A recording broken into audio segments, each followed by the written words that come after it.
അപ്പം ഇന്ന് ഞങ്ങൾ വന്നിട്ടുള്ളത് ഐബൻ ബത്തൂത്ത മാളിലാണ്. ഏകദേശം ജബലലിയിലായിട്ടാണ് ഐബൻ ബത്തൂത്ത മാൾ സ്ഥിതി ചെയ്യുന്നത്. ഞാൻ പോയിട്ടുള്ളത് റാഷിദിയിൽ നിന്ന് മെട്രോയിലാണ്. നമ്മുടെ വീട് റാഷിദിയിലാണെന്ന് അറിയാമല്ലോ. അപ്പോൾ ഇവിടെ നിന്ന് നമ്മൾ നേരെ റെഡ് ലൈന് മെട്രോയിൽ കയറി ഫസ്റ്റ് സ്റ്റോപ്പാണിത്. ഐബൻ ബത്തൂത്തയ്ക്ക് നേരിട്ട് എത്താൻ പറ്റും. ഞാൻ മുന്നേയും പോയിട്ടുണ്ട്, ഇടയ്ക്കിടയ്ക്ക് പോകാറുണ്ട്. എനിക്ക് എൻ്റെ ഒരു മാമിനെ കാണാൻ വേണ്ടിയിട്ട് അവിടെ ഇടയ്ക്ക് മീറ്റിങ്ങും കാര്യങ്ങളൊക്കെ അവിടെ സ്റ്റാർബക്കിൽ വെച്ചിട്ടാണ് നടത്താറുള്ളത്. ഇനി മാളിനെ കുറിച്ച് പറയുകയാണെങ്കിൽ ലോക ചരിത്രത്തിൽ തന്നെ ഏറ്റവും വലിയ സഞ്ചാരികളിൽ ഒരാളാണ് ഇബൻ ബത്തൂത്ത. 1304 മൊറാക്കോയിലാണ് അദ്ദേഹത്തിൻ്റെ ജനനം. 21ാമത്തെ വയസ്സിലെ ഹജ്ജിനാണ് അദ്ദേഹം ആദ്യമായിട്ട് യാത്ര ചെയ്യുന്നത്.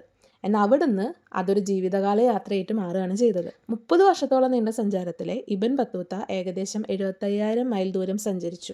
ആ കാലഘട്ടത്തിൽ ഇത്രയും അധികം സഞ്ചരിച്ച വേറൊരാളുണ്ടായിരുന്നില്ല. വടക്കേ ആഫ്രിക്ക, മധ്യപൂർവ്വ പ്രദേശം, ഇന്ത്യ, ശ്രീലങ്ക, ചൈന, മാലിദ്വീപ്, അങ്ങനെ നിരവധി രാജ്യങ്ങൾ.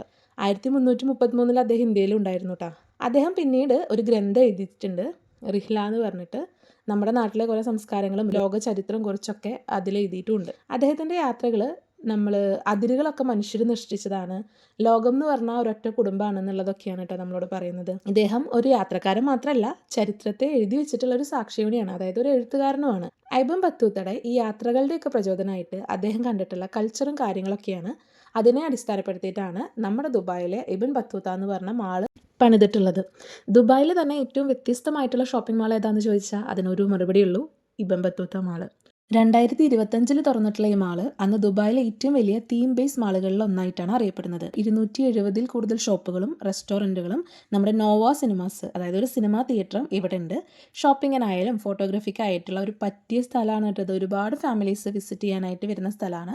ഒരു മാളിനുള്ളിൽ തന്നെ നമ്മൾ പല രാജ്യങ്ങളിൽ സഞ്ചരിച്ചിട്ടുള്ള ഒരു അത്ഭുതമായിരിക്കും, ഒരു അനുഭവമായിരിക്കും നമുക്ക് കിട്ടുക. ഒരു ഷോപ്പിംഗ് മാളിൽ കയറുമ്പോൾ തന്നെ നിങ്ങൾ ചൈനയിലും ഇന്ത്യയിലും ഈജിപ്തിലും സ്പെയിനിലൊക്കെ എത്തുകയെന്ന് ഒന്ന് ആലോചിച്ച് നോക്കിയേ. അതേ ഒരു അനുഭവമാണ് ഇവിടെ വരുമ്പോൾ ഉണ്ടാവുക. സത്യത്തിൽ ഇതൊരു മാളല്ല, ഒരു ചരിത്ര യാത്രയാണെന്ന് വേണമെങ്കിൽ പറയാം. 6 കോട്ടുകളാണ് ഇതിനകത്തുള്ളത്. ചൈന കോട്ടുണ്ട്. ചൈനീസ് സാമ്രാജ്യത്തിൻ്റെ ശൈലി കാണിക്കുന്ന മനോഹരമായിട്ടുള്ള അലങ്കാരങ്ങളും വൻ ജങ്ക് കപ്പൽ മോഡൽ, ഒരു വലിയ ജങ്ക് കപ്പൽ മോഡൽ അവിടെ ഉണ്ട്. ഫോട്ടോ എടുക്കാനായിട്ട് ഏറ്റവും പ്രശസ്തമായിട്ടുള്ളൊരു സ്ഥലമായിട്ടാണ് ഇതിനെ കണക്കാക്കുന്നത്. ഇന്ത്യൻ കോട്ടിലാണെങ്കിൽ മുഗൾ ശൈലിയിലുള്ള ഗുബന്തുകൾ, നിറമുള്ള കുറേ ലൈറ്റുകൾ, രാജകീയമായിട്ടുള്ള പ്രൗഢിയിലുള്ള ഡിസൈൻസ്, ഇന്ത്യയുടെ സമ്പന്നതയും ചരിത്രവും കലാസംസ്കാരവും ഒക്കെ ഇവിടെ കാണിക്കുന്നുണ്ട്. ഇപ്പോൾ വന്നിട്ടുള്ളത് നോമ്പ് സീസൺ ആയതുകൊണ്ട് റമദാൻ്റെ കുറേ അലങ്കാരങ്ങൾ വേറെ. ഇനി ടുണീഷ്യ ആണെങ്കിൽ ഇബൻ ബത്തൂത്തയുടെ ജന്മദേശമാണ്. അറബി ആർക്കിടെക്ചറിൻ്റെ ഒരു ടച്ചാണ് ഇവിടെ വരുമ്പോൾ ഉള്ളത്. ഈജിപ്തിൻ്റെ കോട്ടിലേക്ക് എത്തുകയാണെങ്കിൽ വലിയ വലിയ തൂണുകൾ, ഫറവോൻ രാജാവൊക്കെ ഇല്ലേ, അവരുടെ കാലഘട്ടത്തിലെ കാര്യങ്ങൾ, പുരാതനമായിട്ടുള്ള ഈജിപ്തിൻ്റെ ഒരു തുവൽ സ്പർശം പോലെ, ഒരു പുരാതന ഈജിപ്തിനെ തന്നെ ഇവിടെ കൊടുന്നിട്ട് ഉണ്ടാക്കിയിട്ടുള്ള പോലെയാണ്. ഒരു മ്യൂസിയത്തിലേക്കൊക്കെ കടന്നു പോയിട്ടുള്ള ഒരു ഫീലാണ് നമുക്ക് ഉണ്ടാവുക. പേർഷ്യൻ കോട്ടിലാണെങ്കിലോ കലാസൃഷ്ടികളുടെ മനോഹാരിതയും അതുപോലെ തന്നെ നീല കളറും സ്വർണ്ണ കളറും ചേർന്നിട്ടുള്ള പോലത്തെ ഒരു പ്രത്യേക രീതിയിലുള്ള ഒരു ആർക്കിടെക്ചറാണ് ഇവിടെ ഉള്ളത്. ഒരു ബ്ലൂ ആൻഡ് ഗോൾഡ് തീമാണ് ഇവിടെ ഉള്ളത്. ഇത് കുറേ പേർക്ക് ഇഷ്ടപ്പെടുന്ന ഒരു സ്ഥലമാണ് കേട്ടോ. ഇന്ത്യയിൽ വന്നപ്പോൾ ആൾ കേരളത്തിലും വന്നിട്ടുണ്ടെന്ന് തോന്നുന്നു കേട്ടോ. കാരണം ആനയൊക്കെ ഉണ്ടായിരുന്നു, അതിൻ്റെ മുമ്പിൽ വെച്ച് നമ്മൾ ഫോട്ടോ ഒക്കെ എടുത്തിട്ടുണ്ടായിരുന്നു. നല്ല കൊമ്പനാന, ഉശിരുള്ള കൊമ്പനാന. പക്ഷെ അതിൻ്റെ നെറ്റിപ്പട്ട ഒരു അറബിക് ടെക്സ്റ്റിലാണ് കൊടുത്തേക്കുന്നത്. അതുകൊണ്ട് എവിടുത്തെ ആനേനെയാണ് കണ്ടിട്ടുള്ളത് എന്ന് ചോദിച്ചാൽ അതൊരു ഐഡിയ ഇല്ല. പിന്നെ അവസാനത്തതും 6ാമത്തേതുമായിട്ടുള്ള ഒരു കോട്ടാണ് ആൻഡലൂഷ്യ എന്ന് പറയുന്നത്. സ്പെയിനിലെ തന്നെ ഇസ്ലാമിക് സ്വാധീനം ഉള്ള ഒരു പ്ലേസാണ്. അങ്ങനത്തെ ഒരു ആർക്കിടെക്ചറാണ് അവിടെ ചെയ്തിട്ടുള്ളത്. ഭയങ്കര സൗന്ദര്യവും ശാന്തതയൊക്കെ നിറഞ്ഞിട്ടുള്ള ഭയങ്കര പീസ്ഫുൾ ആയിട്ടുള്ളൊരു അന്തരീക്ഷമാണ് ആ ഒരു സെക്ഷനിലേക്ക് പോകുമ്പോൾ. ഇനി ഷോപ്പിങ്ങിൻ്റെ കാര്യം പറയുകയാണെങ്കിൽ ഞാൻ ആദ്യം പറഞ്ഞതുപോലെ 270-ലധികം ഷോപ്പുകൾ അവിടെ ഉണ്ട്.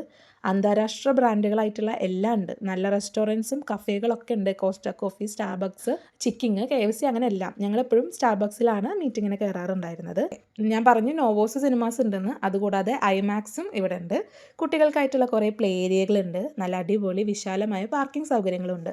കാരിഫോർ, കുറേ ഗേറ്റുകളുണ്ട് കേട്ടോ. ഞാൻ മെട്രോൻ്റെ കൂടെ പോകുമ്പോൾ നമുക്ക് ആദ്യം കിട്ടുക നമ്മുടെ ഫുഡ് സെക്ഷനാണ്, റെസ്റ്റോറൻറ്റ്സ് ആണ്.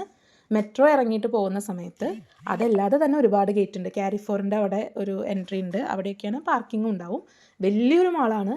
ബസ്സിലായാലും മെട്രോയിലായാലും കാറിലാണെങ്കിലൊക്കെ എളുപ്പത്തിൽ എത്തിച്ചേരാൻ പറ്റുന്ന സ്ഥലം കൂടിയാണ്.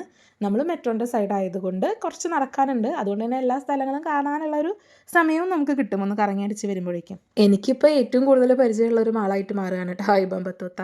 പക്ഷെ ഓരോ പ്രാവശ്യം പോകുമ്പോഴും ഓരോ വഴിയിലൂടെ പോകുമ്പോഴും ഒരു പ്രത്യേക ഫീലാണ്. നിങ്ങൾ തന്നെ നോക്കി നോക്കി, ഓരോ ലൈറ്റും ഓരോ തൂണും ഓരോ ടൈലിൻ്റെ പീസും തന്നെ എന്തൊരു രസമാണ് കാണാനെന്ന്.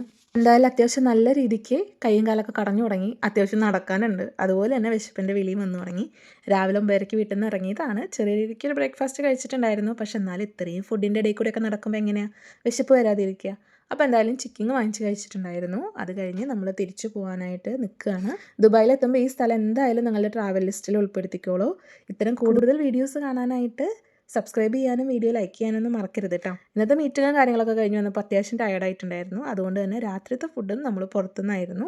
എപ്പോഴും പൊറാട്ടയല്ലേ വാങ്ങിക്കുക. പക്ഷേ പൊറാട്ടയും ബീഫും ഇല്ലാത്ത ഒരു ലൈഫ് നമുക്കില്ലല്ലോ. അതുകൊണ്ട് ജോബിച്ചൻ പൊറാട്ടയും ബീഫും വാങ്ങിച്ചിട്ടുണ്ട്. ഞാൻ ഒരു വെറൈറ്റിക്ക് മട്ടൻ പെപ്പർ റോസ്റ്റും അതുപോലെ തന്നെ പൊറാട്ട വേണ്ടാന്ന് വിചാരിച്ച് നൂൽപുട്ടും നല്ല നൈസ് പത്തിരിയാണ് വാങ്ങിച്ചിട്ടുള്ളത്.